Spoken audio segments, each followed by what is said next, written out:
Hey everyone! Welcome back to the channel. Today, we're diving into an important privacy topic: how to block cookies in Yandex Browser. If you're looking to keep your browsing private and limit the data websites can collect, this tutorial is for you.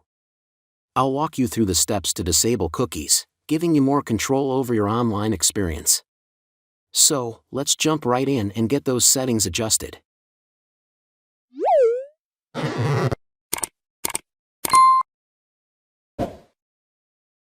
To block cookies in Yandex Browser, follow these steps. Open Yandex Browser and click on the menu icon, 3 horizontal lines, in the down right corner. Select Settings from the drop-down menu. Scroll down and click on Websites. Then Advanced Site Settings.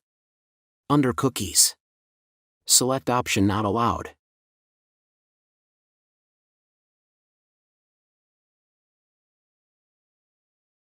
After making your selections, close the Settings tab, and Yandex Browser will apply these changes immediately.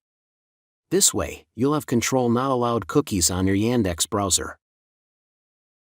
And that's it. Now you know how to block cookies in Yandex Browser and take control of your online privacy. If you found this video helpful, don't forget to hit like, leave a comment, and subscribe for more quick tutorials. Thanks for watching.